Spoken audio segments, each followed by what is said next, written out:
The wall at Jericho was an impenetrable force to any army that was trying to overtake the city.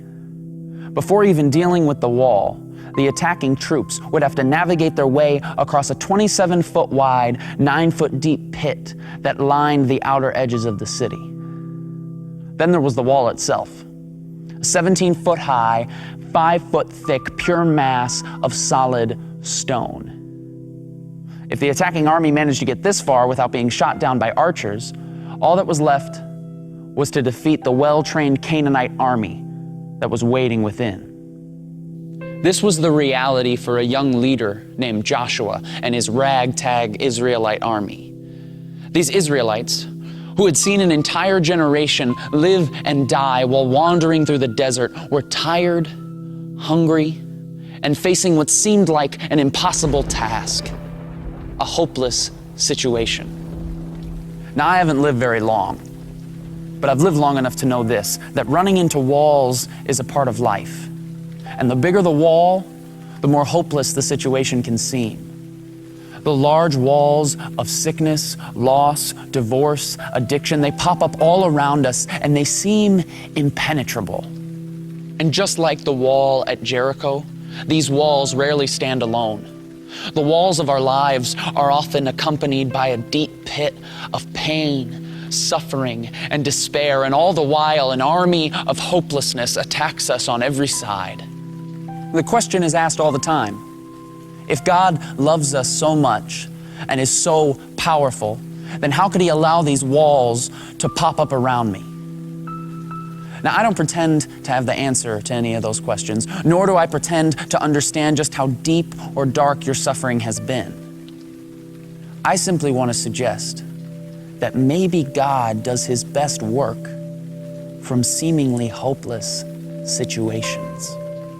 When I read the Bible, I read about people and characters, all who faced seemingly hopeless situations.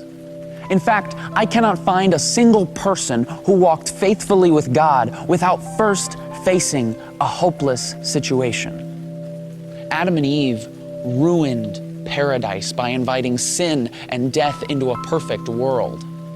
A hopeless case.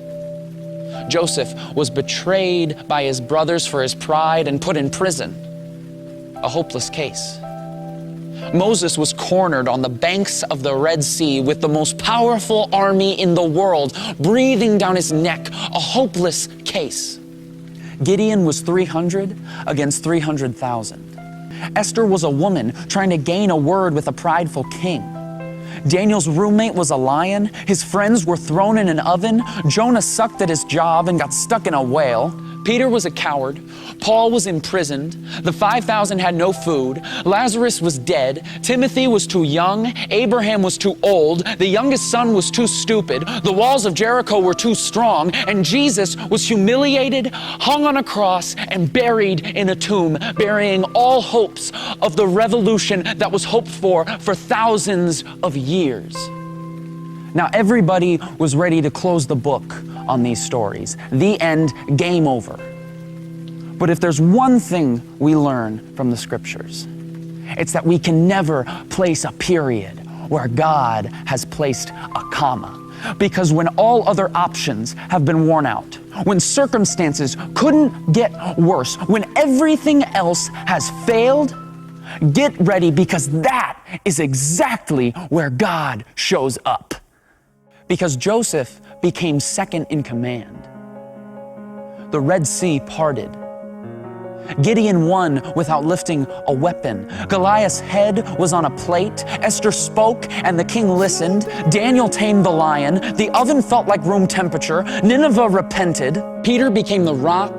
Paul rejoiced. 12 basketfuls were left over. Lazarus was just kidding. Timothy built a church. Abraham built a family. The youngest son came home to a party. The walls of Jericho came a-tumbling down. And Jesus Christ pulled off the resurrection, defeating sin and death. And the creation that had been marred so many years ago was now restored for all time.